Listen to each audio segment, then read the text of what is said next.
Dampak dari krisis air bersih, komitmen pemerintah terhadap pencapaian target Sustainable Development Goals. Kesetaraan akses terhadap air bersih di pulau-pulau kecil. Maka tidak sedikit warga yang harus membeli atau mengambil air bersih dengan jarak yang cukup jauh. Tidak hanya di Indonesia, fenomena krisis air ini terjadi hampir di seluruh belahan dunia.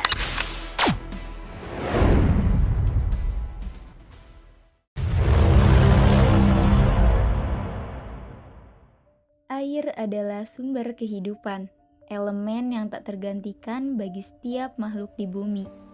Namun, apakah kita sudah benar-benar memastikan bahwa setiap orang dapat menikmati akses air bersih dan sanitasi yang layak? Hingga hari ini, Indonesia masih menghadapi tantangan besar. Menurut Badan Pusat Statistik Indonesia tahun 2022, sebanyak 20% atau sekitar 55 juta masyarakat Indonesia masih belum memiliki akses yang layak terhadap sanitasi. Dan Jawa Barat menjadi salah satu provinsi dengan tingkat sanitasi kurang layak yang masih tinggi. Kesenjangan ini menciptakan ancaman serius, tidak hanya terhadap kesehatan masyarakat, tetapi juga terhadap martabat dan kualitas hidup mereka. Setiap tahun, penyakit yang terkait dengan air dan sanitasi buruk selalu dialami oleh masyarakat. Inilah mengapa Sustainable Development Goals atau SDGs menetapkan target penting pada tahun 2030. SDGs 6 memfokuskan untuk memastikan akses universal terhadap air bersih dan fasilitas sanitasi yang layak, serta mengelola sumber daya air secara berkelanjutan, terutama di daerah terpencil yang paling terdampak.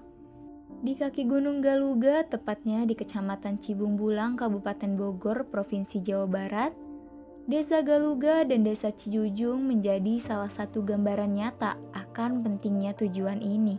Dengan aliran air yang melintasi setiap kampung, sumber air yang melimpah telah menjadi bagian tak terpisahkan dari kehidupan sehari-hari warganya, seperti untuk minum, mencuci, dan mengairi sawah. Air ini dari RW 04, airnya bersih luar biasa lah. Tidak ada permasalahan tentang masalah air ini. Bersih dan siap pakai minum juga tidak jadi masalah. Kampung Moyan Harapan menjadi salah satu bukti nyata atas pentingnya air dalam kehidupan masyarakat. Dengan aliran sungai yang menghubungkan setiap sudut desa, air tidak hanya digunakan untuk kebutuhan sehari-hari, tetapi juga menjadi kegiatan pertanian yang menjadi salah satu sumber penghidupan warganya. Namun, apa yang terjadi jika air yang menjadi tumpuan hidup perlahan berubah? Jika kejernihan air mulai memudar, membawa kekhawatiran yang nyata. Bagaimana sebuah desa yang bergantung pada air menghadapi ancaman ketika sumber kehidupan mereka mulai tercemar. Masalah sanitasi dimulai dari keberadaan tempat pembuangan akhir atau TPA Galuga. Sampah yang menumpuk di sini menghasilkan air lindi, yaitu limbah cair beracun yang muncul dari sampah basah yang meresap ke dalam tanah dan mencemari air yang digunakan oleh warga. Salah satu kampung yang terdampak dari air lindi ini adalah Kampung Sinarjaya, desa yang terletak hanya beberapa kilometer dari TPA Galuga. Keadaan tersebut membuat sumber air yang dulunya jernih, kini mulai tercemar. Banyak sumur warga mengeluarkan air yang keruh dan berbau. Beberapa warga terpaksa membeli air bersih untuk kebutuhan sehari-hari. Saya Bu Andarwati, Kampung Sinarjaya, RT 9 RW 5. Mohon kepada pemerintah bayar airnya itu murah, air pumpnya itu merendah lah, jangan sampai ketinggian bayar itunya. Air pump yang seharusnya menjadi solusi ternyata masih jauh dari jangkauan warga Kampung Sinarjaya. Selain instalasinya yang terbatas, biaya untuk mendapatkan akses air pump dirasa terlalu mahal oleh sebagian besar warga. Pendapat warga ini mendapat dukungan dari Ketua RW Kampung Sinarjaya. Air pump sini mah. Tapi ada nggak Pak yang masih pakai air sumur? Air sumur. Nggak ada. Nggak ada. Ada air sumur di situ tuh. Air sumur. Cuman lihat ada pengen lihat, nah ada sumur cuman bersih tapi hitam, kelihatan nggak bisa diminum. Tapi kalau dipakai untuk mandi gitu Bisa. Kadang-kadang gatel, kadang-kadang bagaimana timbul gatel, kadang enggaknya gitu. Di Kampung Sinarjaya, masalah air bersih masih menjadi persoalan serius. Sumur-sumur warga yang sebelumnya menjadi andalan untuk memenuhi kebutuhan sehari-hari, kini berubah menjadi sumur hitam. Istilah ini yang digunakan untuk menggambarkan betapa buruknya kondisi dan kualitas air yang keruh, berbau, dan tidak layak digunakan. Air ini bukan hanya sulit diandalkan, tetapi juga berbahaya bagi kesehatan. Namun, krisis sanitasi yang dialami Kampung Sinarjaya hanyalah sebagian kecil dari permasalahan besar yang terjadi. Permasalahan ini bukanlah yang paling parah. Di Desa Cijujung, tepatnya di Kampung Cisasak, masalah sanitasi yang tercemar telah menjadi puncak dari krisis yang sedang dihadapi. Di sini, aliran air limbah menghambat akses terhadap air bersih yang layak, mencemari sumber-sumber air yang semestinya menjadi tumpuan kehidupan. Kampung ini menjadi saksi bisu betapa krisis sanitasi tidak hanya mengancam kesehatan, tetapi juga menghambat harapan untuk hidup lebih baik. Sanitasi air di Kampung Cisasak berada dalam kondisi yang sangat memprihatinkan.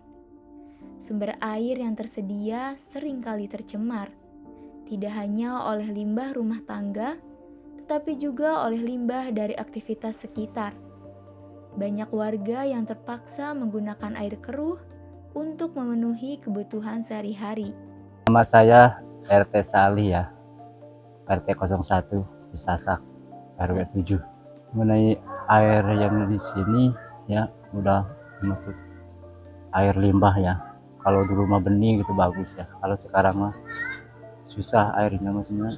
Si air di sini ya begitu ya, maksudnya air kotor begitu, limbah gitu maksudnya, air udah dari sampah gitu kan, nggak kepake lagi katanya. Kalau ada bikin sumber juga ya takutnya gitu ada kena itunya gitu, keruh, bau lagi. Kampung Cisasak adalah gambaran nyata bagaimana krisis sanitasi ini menciptakan lingkaran masalah yang sulit dipecahkan. Terletak di pedalaman dengan akses infrastruktur yang terbatas, Kampung Cisasak tidak hanya kehilangan akses terhadap air bersih, tetapi juga harapan untuk hidup yang lebih baik. Sumber air di Kampung Cisasak sangat sulit ditemukan. Sumur-sumur warga hanyalah menghasilkan sedikit air. Itu pun sering keruh dan tidak cukup untuk memenuhi kebutuhan sehari-hari. Untuk mencuci, mandi, bahkan untuk lahan pertanian, warga seringkali harus mencari air ke tempat yang lebih jauh. Kesulitan air ini membuat aktivitas warga pun terganggu. 3 kampung ini adalah cerminan nyata bagaimana ketimpangan dalam akses air bersih masih menjadi masalah yang perlu segera ditangani, dan betapa pentingnya akses terhadap air bersih dan sanitasi yang layak. Setiap warga tengah berjuang di tengah keterbatasan dan berharap akan adanya perubahan yang membawa harapan baru untuk masa depan mereka. Meskipun persoalan yang dihadapi setiap kampung berbeda, tetapi satu hal yang sama adalah warga berharap adanya perubahan untuk kebutuhan air mereka. Saya untuk masyarakat saya ya, pengennya sih air lancar gitu, bagus, yang bagus dari mana asalnya saya nggak tahu ya, maksudnya yang penting air bersih gitu untuk saya gitu, untuk masyarakat kampung saya di sini, Kampung Cisasak. Mengharapkan bantuan-bantuan dari program kepemerintahan. Pemerintah anu ayeuna anu sekarang, mudah-mudahan pemimpin ayeuna teh adil, bijaksana. Untuk siapa? Untuk kita semua. Harapan dari ketiga kampung ini bukan hanya sekedar permintaan. Hal ini adalah sebuah panggilan untuk perubahan, agar setiap tetes air yang mereka gunakan tidak lagi menjadi krisis atau suatu ancaman, melainkan sumber kehidupan yang membawa harapan baru. Air bersih dan sanitasi layak adalah hak setiap manusia. Sebagai bagian dari SDGs nomor 6, penyediaan air bersih dan sanitasi tidak hanya soal air, tapi tentang kehidupan. Bersama, kita dapat mengubah harapan menjadi kenyataan.